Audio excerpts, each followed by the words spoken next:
My name is Hannah, and I am 30 years old. 3 weeks ago, my parents stood up at their lavish anniversary dinner and announced a $1,500,000 Mediterranean cruise for what they called the entire family. The room erupted in applause. My sister, Kayla, squealed with excitement, already picking out filters for her influencer feed. I smiled, already imagining the ancient stone arches of the Amalfi Coast. Then I made the mistake of asking a simple question. What time is our flight? My father, Robert, looked at me with cold indifference. My mother, Jennifer's, smile tightened into something sharp. In front of every guest in that room, my dad said, "You don't need to know the flight time, Hannah. You aren't part of this trip. Someone has to stay behind and supervise the restoration. You're the help, not the guest." Have you ever felt like the invisible one in your own family? Let me know your story down in the comments. Drop a comment and let me know where you're listening from and what time it is for you right now. I'd love to know who's part of our community. I didn't cry. I didn't drop the crystal dessert plate or make a scene that would have given my mother the satisfaction of calling me dramatic.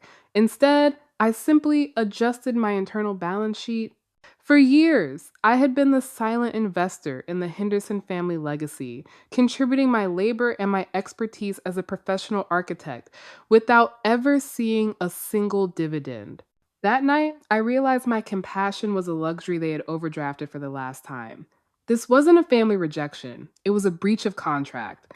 I walked back to the kitchen, set down the dirty plate, and slipped out the side door into the cool night air.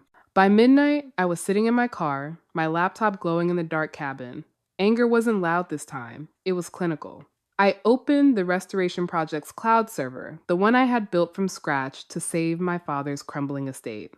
With 3 precise clicks, I revoked every administrative credential. Robert thought he owned the invisible blueprint because he owned the house. He didn't understand intellectual property law. I had registered every architectural restoration plan under my own firm's name months ago, as a precaution I hoped I would never need. Now, it was my primary leverage. I didn't just stop the work, I liquidated their progress. I opened my laser measurement software. The digital mapping of the entire North Wing, thousands of hours of painstaking detail, was gone with the single command. To them, it was just the house. To me, it was a subscription they had stopped paying for.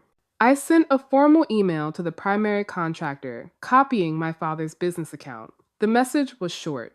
Effective immediately. All design approvals are rescinded. Access to technical specifications is restricted due to non-payment of professional fees. Do not proceed with construction. I looked at my phone. It was 12:03 in the morning. Retaliation had taken exactly 12 minutes. In the house, they were likely still sipping the champagne I had picked out, laughing about the free help they'd left behind. They weren't shocked by their own cruelty, they were just confident I would keep playing my part. Inside my car, my screen reflected a different kind of sunrise, the kind made of facts, numbers, and quiet retribution. I drove away without looking at the white colonial house in the rearview mirror. My Honda Civic was 10 years old, but it was reliable, and it was the only thing in that driveway that didn't belong to a lie. I felt a strange, cold clarity. For 30 years, I had been trying to build a foundation on shifting sand, hoping that if I made myself useful enough, I would finally be seen as a daughter. I was done with that construction project. I was moving to a site where the ground was solid. I didn't arrive at this level of coldness overnight. It was a foundation built over 30 years of small, incremental betrayals. I was the eldest, the reliable one, the daughter who took on adult responsibilities before I even understood the word reciprocity. In my family, I occupied the role of the scapegoat, the person whose needs were consistently deprioritized, so the golden child, Kayla, could receive endless attention and resources. While Kayla's hands remained soft from expensive manicures and designer shopping bags, mine were often stained with graphite and dust from measuring floorboards in unheated basements at 4 a.m. I wasn't just an architect for their restoration project. I was a silent investor in their vanity.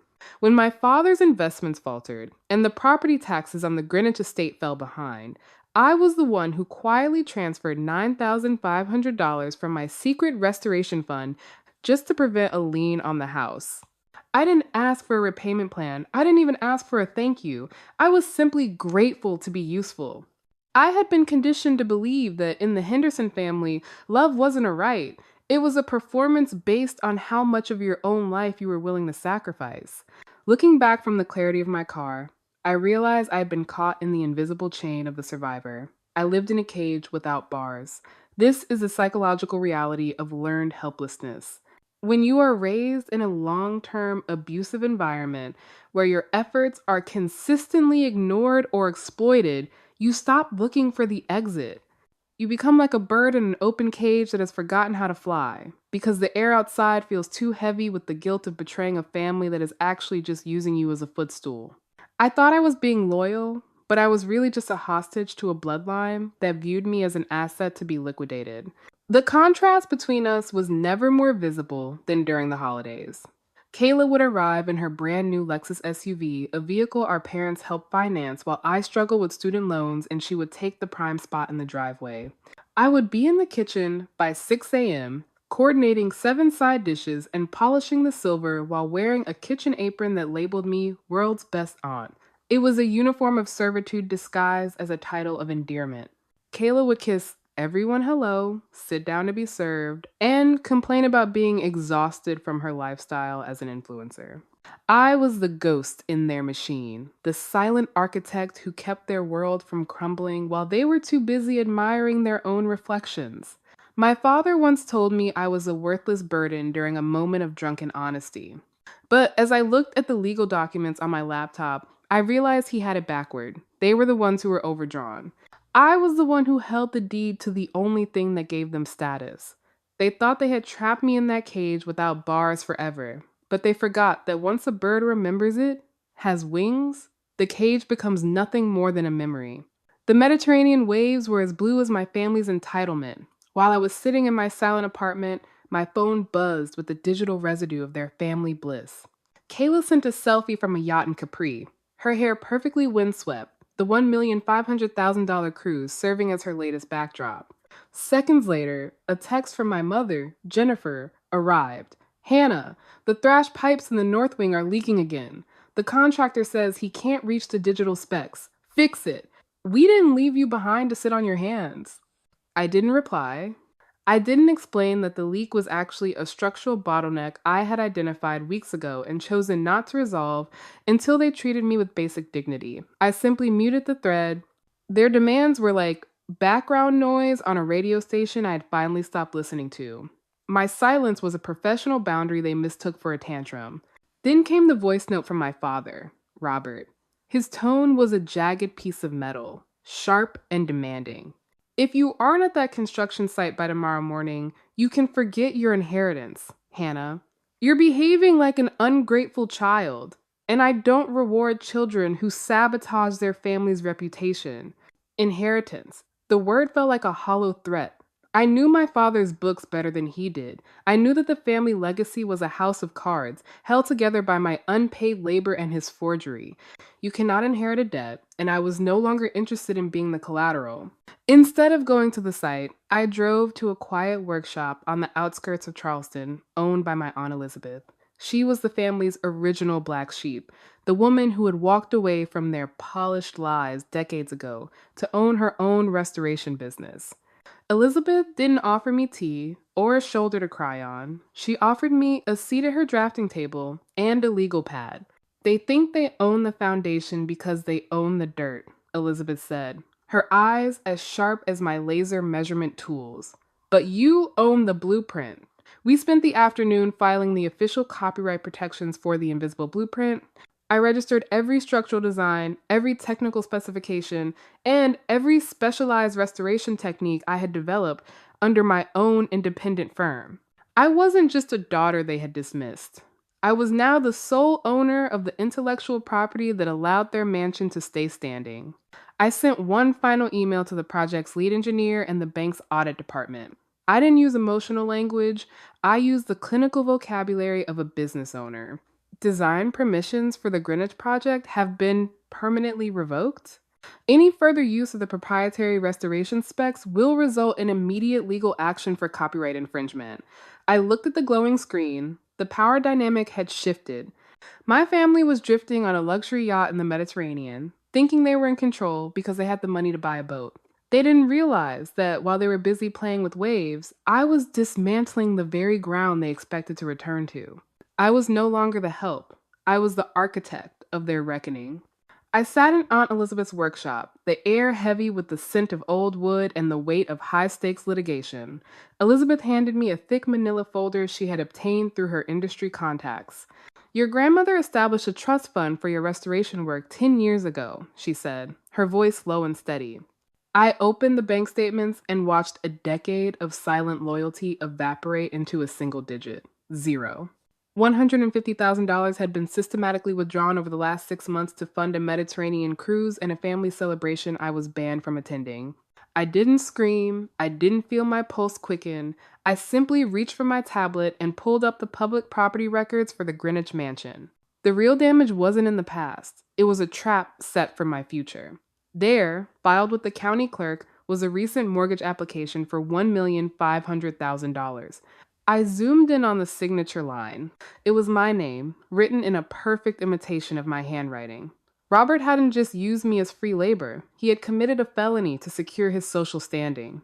He had forged my name to borrow $1,500,000, using the very restoration blueprints I owned as collateral for a loan I never authorized. My father thought he was the master architect of this deception. He thought Jennifer and Kayla could continue to pose for pictures on luxury decks paid for with my stolen identity. I looked at the dates on the withdrawals. They coincided perfectly with the deposits for the yacht rental in Capri and the designer gowns Kayla had bragged about on her Instagram story. Every time she smiled at the lens, she was wearing my legacy. Every time my mother, Jennifer, sent a text raking me over the coals for a leaky pipe, she was doing it from a vacation bought with a forged signature. I didn't answer the 15 missed calls from Kayla that afternoon. I went back to my spreadsheet and calculated exactly how many days it would take for the bank's fraud department to freeze every account associated with my father's name. They weren't just parasites, they were criminals. They thought they were the elite. The ones who deserved the prime spot in the driveway, the ones whose reputation was worth more than my career. But a reputation built on forgery is just a high-definition lie. I called my attorney, a woman who specialized in white-collar fraud. I have the bank records and the forged mortgage documents, I said, my voice as flat and cold as a marble floor. Prepare the filings. We aren't just revoking design permissions. We're initiating a total asset seizure. This wasn't revenge, it was accounting. I was finally turning the lights on in the house they thought they owned.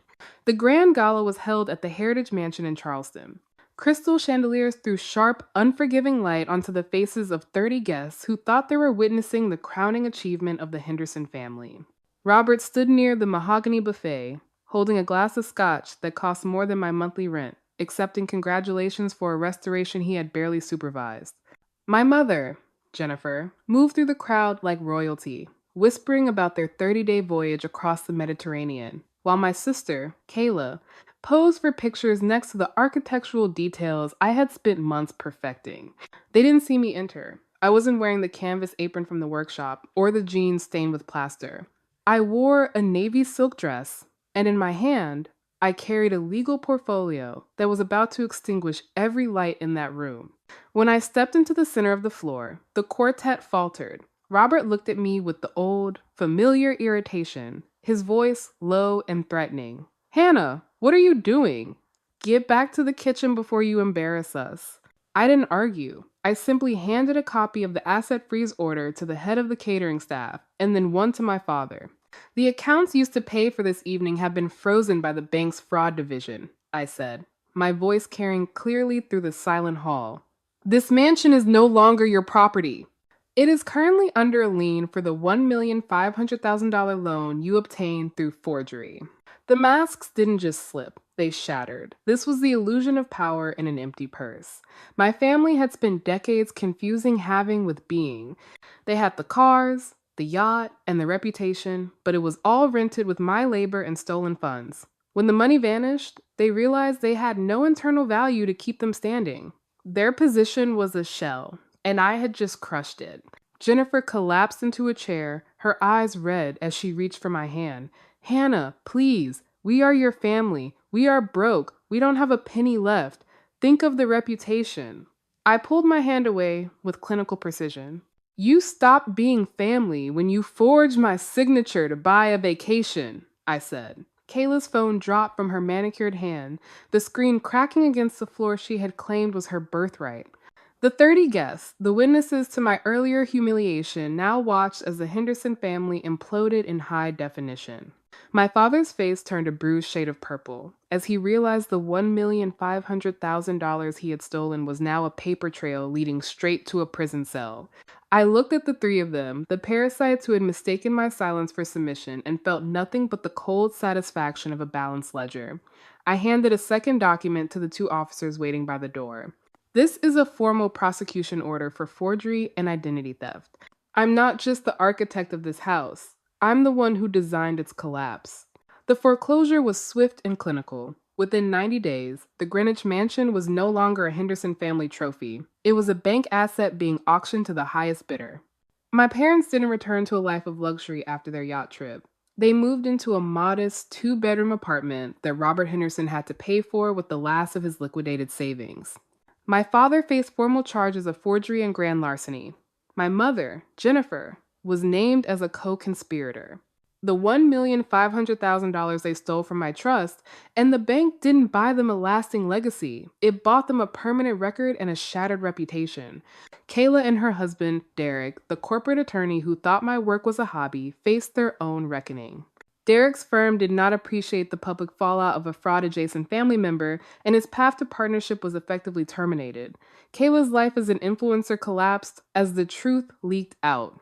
You cannot filter a criminal investigation, and her sponsors vanished faster than her engagement numbers. The younger sister influencer who called me free help finally discovered that when the help stops, the entire house of cards falls down. I didn't stay in Charleston to watch the fire. I had my own blueprints to follow. I used the substantial settlement from my civil suit and the revenue from my independent architectural firm to establish a foundation called the Invisible Architects. We provide legal support, architectural licensing assistance, and career coaching for women trapped in cycles of parentification and domestic labor exploitation. I realized that my worth was never about how much I could carry for a family that didn't value me. It was about the boundaries I was finally brave enough to set. Today, I sit in my own studio, 3 blocks from the ocean. The air here doesn't smell like old lies or the dust of a crumbling heritage mansion. It smells like salt, wood, and possibility. On my desk sits a professional-grade laser measurement tool, a piece of equipment paid for by a client who respects my expertise and my time. Next to it is a small trash can, where the reliable daughter notebook sits, half buried under a new set of exciting project plans.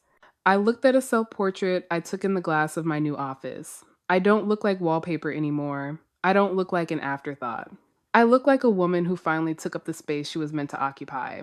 This wasn't just a win in a courtroom or a balance sheet. It was a recovery of a life I had almost worked to death for people who would never have done the same for me. Setting boundaries isn't a betrayal. It is the ultimate act of self-preservation. It is the recognition that you cannot pour from an empty cup, and that the people who truly love you will never ask you to. I am no longer the help. I am the master architect of my own life, and for the first time, the foundation is solid.